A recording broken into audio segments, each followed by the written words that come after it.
পম্পা রান্নাঘরে আপনাদের সকলকে স্বাগত। আজকে বানাচ্ছি একটা মিক্স ভেজ, যার জন্য এই দেখুন আমি সবজিগুলোকে কেটে ধুয়ে আলাদা করে রেখেছি। ডুমো ডুমো করে সব কাটা আছে।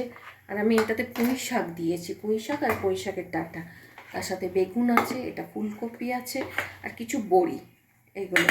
আর এইটা আছে খাড়া মশলা, যার মধ্যে আছে স্বাদ কালো সর্ষে, ধনে, গোটা ধনে, গোটা জিরে আর দুটো শুকনো লঙ্কা। এবার যে যেমন ঝাল খাবেন সে তেমন দিয়ে দেবেন। কড়াইতে তেলটা গরম করেছি, সর্ষের তেল গরম করেছি। এবার আমি প্রথমে আমরা বড়িটাকে ভেজে নেব।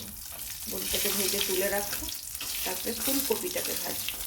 ঠিক আছে, বড়ি তোলা হয়ে গেছে। এবার আমি ফুলকপিগুলোকে ভেজে তুলে রাখবো। ফুলকপিগুলো ভাজছি, ফুলকপিগুলোকে ভেজে ভেজে তুলে রাখবো।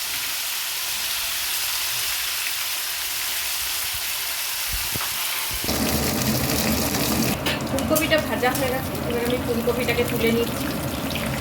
এই তেলটার মধ্যেই পাঁচফোড়ন দেবো। পাঁচফোড়ন দিয়ে ভাজবো এই যে সবজি, শিম, মূলো, আলু, বরবটি, গাজর, কুমড়ো, এগুলো ভাজবো একসাথে। প্রথমে আমি শিমগুলো দিয়ে দিলাম, তারপরে আলুগুলো দিলাম, সব সবজিগুলো একসাথে দিয়ে দেবো, একটু ভাজবো। এই তরকারিটায় জল পড়বে না, করতে করতেই সেদ্ধ হয়ে যাবে।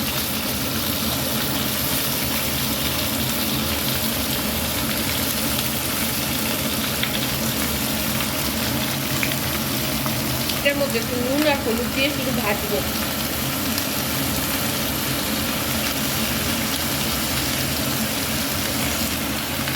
মিষ্টিটা সবার লাস্টে দেবো, নয়তো চিনি থেকে জল ছাড়তে আরম্ভ করে দেবে। সবজিটা ভাজা ভাজা করতে হবে।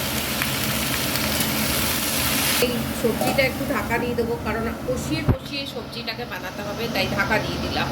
এটা অনেকটা সেদ্ধ হয়ে এসছে। এবার এর মধ্যে আমরা পুঁই শাক, ফুলকপি কষিয়ে কষিয়ে এটাকে সেদ্ধ করতে হবে। এটা একবার ভাবলো, আবার এটা ভাপে ভাপে সেদ্ধ হবে। এটাকেও দিয়ে দিলাম। এবার এগুলোকে সব মিক্স করে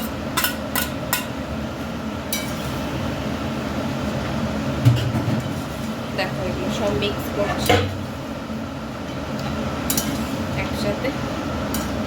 শাকটা দিয়ে দিলাম। পুঁই শাকটা দিলে বেশি টেস্ট হয়। তোমরা যে কোনো শাকও দিতে পারো, কিন্তু পুঁই শাকে যেহেতু ডাঁটটা থাকে প্রচুর লাগে। এটার মধ্যে সেই যে ভাজা গুঁড়িটা রেখেছিলাম, সর্ষে, ধনে, জিরে, লঙ্কা, সেটার ভাজা গুঁড়িটা এটা এখানে দিয়ে দেবো। এই ভাজা গুঁড়ি দিয়েই আর একটু চিনি দিয়ে এটাকে নামিয়ে দেবো।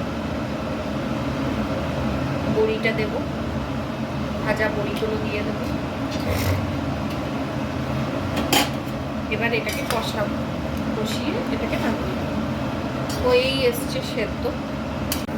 তরকারিতে সব সেদ্ধ হয়ে গেছে, আলুগুলোও সেদ্ধ হয়ে গেছে। কষতে কষতেই দেখো আমি একটু জল দিইনি এই তরকারিটার মধ্যে। জলটাতেই আমার মানে সবজির জলে আর ভাপে সব সেদ্ধ হয়েছে, যাতে সবজিগুলো ডুমো ডুমো থাকে। এইবার আমি চিনি দিচ্ছি, আর একটু ভাজা গুঁড়ি উপর থেকে দিয়ে দেবো, যাতে স্মেলটা ভালো আসে। একটু কাঁচা তেল দেবো এটার মধ্যে। এটা তেলটা দিলে আর একটু কাঁচা তেল দিয়ে এবার এটাকে নামিয়ে দেবো।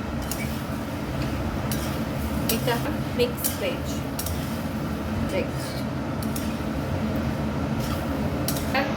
এই সবজিটি যদি আমার রান্নাটা খুব ভালো লাগে, তাহলে চ্যানেলটিকে সাবস্ক্রাইব করবেন এবং লাইক শেয়ার করতে একদমই ভুলবেন না।